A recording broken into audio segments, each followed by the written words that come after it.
안녕하세요. 영화를 즐기는 다양한 방법의 영화 개론입니다. 요즘 외신과 국내 언론에서 중국이 홍콩 보안법을 통과시켰다는 뉴스가 큰 이슈죠.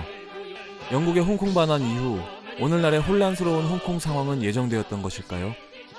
그리고 정확히 24년 전 오늘을 예견하기라도 한 듯 홍콩 반환이 초래할 불안한 미래를 그린 영화가 있습니다. 홍콩이 중국에 반환된 후의 시대를 비관적인 시선으로 그린 영화 메이드 인 홍콩입니다.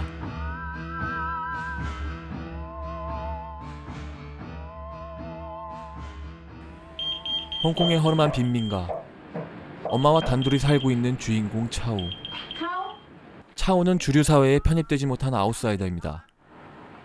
학교는 그에게 공부를 못하면 인생의 패배자가 된다는 말만 반복하고 있고, 차오는 그런 획일적인 제도 안에 있을 바엔 차라리 학교를 나와 자유로운 삶을 찾아가고 싶어 하죠.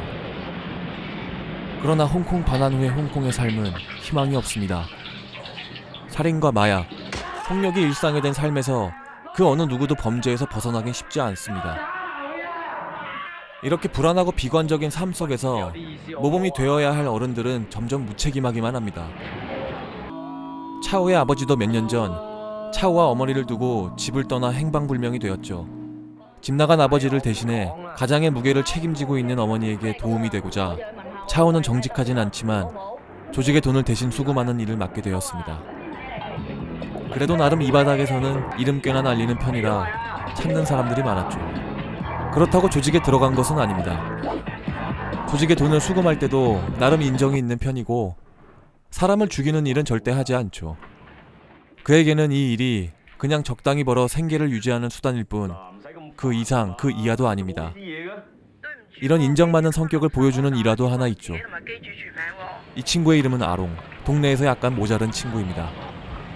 예전에 아롱이 깡패들에게 둘러싸여 괴롭힘을 당할 때도 차오가 구해준 적이 있었죠. 이 일로 모자란 동생 아롱은 그의 부활을 자처하는 계기가 됩니다. 배신과 폭력으로 얼룩진 차오의 삶에서 몇 안 되는 내편이 생기게 된 거죠. 그렇게 아롱과 함께 조직의 돈을 수금하러 다니던 어느 날 집 나간 아버지를 길에서 목격하게 됩니다. 그리고 그 길 끝에 아버지가 자신과 어머니를 두고 딴 여자와 살림을 차리고 있는 광경을 목격하게 되죠. 이에 분노하여 이를 어머니께 알리고 아버지를 죽이겠다고 나서지만 그동안 이 사실을 알고도 침묵했고 그 대가로 매달 일정 금액의 생활비를 받았다는 어머니의 충격적인 고백을 듣게 됩니다.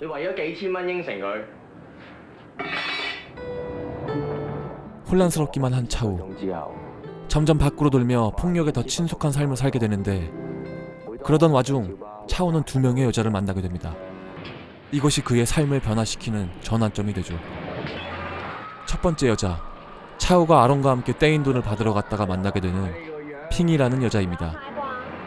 차오는 핑을 보자마자 첫눈에 반하게 되죠.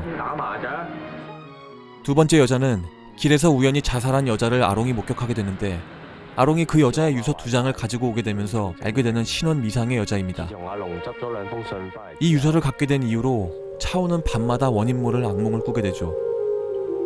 원인의 악몽이 그 유서와 관계가 있다고 생각한 차오. 결국 핑, 아롱과 함께 그 2장의 유서를 수취인들에게 전달해주기로 마음먹습니다.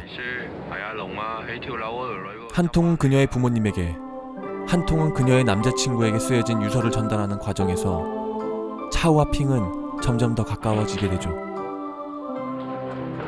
그러면서 핑이 앓고 있는 병의 존재 또한 알게 됩니다. 사실 핑은 신장이 병들어 장기를 이식받지 않는 한 시한부 인생을 살아야 하는 상태죠. 핑은 장기를 줄 사람도 수술을 받을 만한 돈도 없는 상황에 놓여 있습니다. 이런 핑의 모습에 가슴 아파하지만 차오는 그녀에게 해줄 수 있는 것이 아무것도 없습니다. 핑의 수술비에 조금이라도 보탬이 되고자 차오는 정직하게 일할 곳도 찾아봤죠. 하지만 모두 그를 거절하기 마련이었고 사회에서 받아주는 곳은 아무것도 없었습니다. 그래서 그가 어쩔 수 없이 선택한 방법은 어머니가 모아둔 돈에 손을 대는 것이었죠. 하지만 얼마 못 가 발각이 되었고 차오가 그의 아버지와 달리 올바른 사람으로 살길 바라는 어머니에게는 이 일이 큰 충격이 되었습니다. 그리고 자신을 찾지 말라는 편지를 남기고 차오의 곁을 떠나게 되죠. 홀로 남게 된 차우. 아니, 그에게는 모자란 동생 아롱과 시한부 인생을 사는 여자친구 핑 말고는 아무도 없습니다. 시간은 점점 흘러 핑의 병세가 악화되었고 결국 차우는 자신의 보스에게 사람을 죽이는 대가로 큰 돈을 받기로 약속합니다. 그동안 밑바닥 삶을 살아왔어도 자신이 세운 기준인 사람을 죽이는 것까진 하지 않으려 했지만 이제 그가 할 수 있는 선택은 이 돈으로 하나밖에 없는 친구이자 사랑하는 여자를 살리는 일뿐이죠. 약속한 당일, 차우는 떨리는 마음으로 범행을 실행하기 위해 약속된 장소로 나갑니다. 그러나 한 번도 총을 쏴본 적도 없고 사람을 죽여본 적도 없기에 머뭇거리다 결국 실패하게 되죠. 그리고 그에 따른 상대방의 보복 린치에 차우는 칼을 맞고 혼수 상태가 됩니다. 몇 달 뒤 기적적으로 깨어난 차우. 병세가 호전되어 태어나게 되었지만 그동안 핑이 자신을 기다리다 죽게 되었고 아롱 또한 자신이 속했던 조직의 보스의 계략에 희생되었다는 소식을 듣게 됩니다. 핑을 위해 선택한 길이 결국 핑과 아롱까지 앗아가 버린 셈이죠. 분노에 가득 찬 차우에게 남은 것은 이제 아무것도 없습니다. 자신의 모든 것을 빼앗아간 이들에게 복수를 결심하고 자신의 보스와 상대편의 보스를 찾아가 복수를 시작합니다.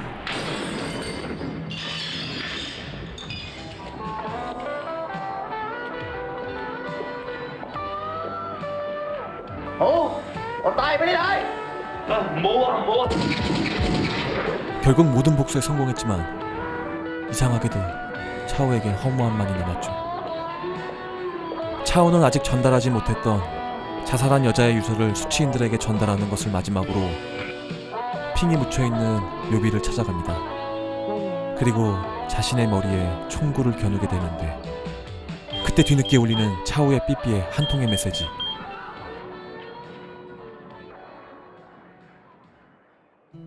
영화 메이드 인 홍콩은 97년 개봉된 푸르투첸 감독의 홍콩 반환 3부작의 출발점이 된 홍콩의 초저예산 영화입니다. 감독은 메이드 인 홍콩을 시작으로 그의 불꽃놀이는 유난히 화려했다, 리틀청까지 흔히 홍콩 누아르라는 이름으로 홍콩 장르 영화가 아시아 극장가를 호령하던 시절에 홍콩 주류 장르 영화들에서 볼 수 없었던 스타일의 영화들을 만들었죠.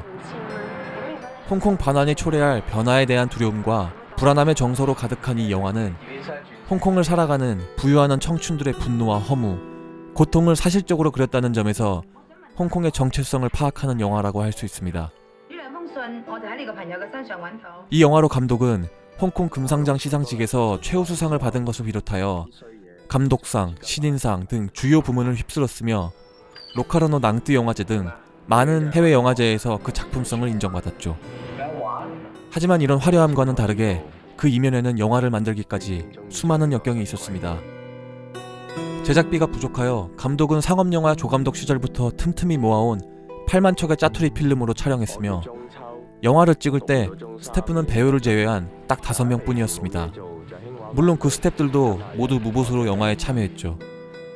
배우들도 당시 스타 시스템에 의존하는 홍콩 영화계의 환경과 달리 연기 경력이 전혀 없는 아마추어들을 기용하여 리얼리티를 배가시켰습니다. 이 영화에서 겉으로는 강하지만 속은 순수하고 여린 내면 세계를 잘 표현한 이찬삼 배우의 실제 직업도 전기기술자였죠.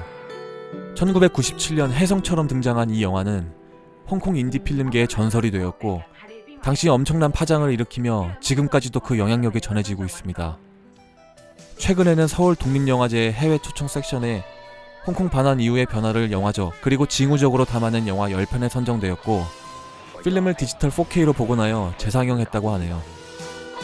제일 작은 것으로 제일 큰 것을 만들어내는 인디 영화의 정신을 계승한 이 영화는 실험적인 도전과 시적인 형식미 그리고 세심한 감정 표현을 담아내기도 했지만 무엇보다 지금은 볼 수 없는 당시의 홍콩의 모습을 사실적으로 볼 수 있는 점도 꽤나 매력적인 것 같습니다. 2020년 7월 중국의 홍콩 보안법이 통과된 지금 홍콩의 미래는 과연 어떻게 변해갈까요? 지금까지 영화학개론이었습니다.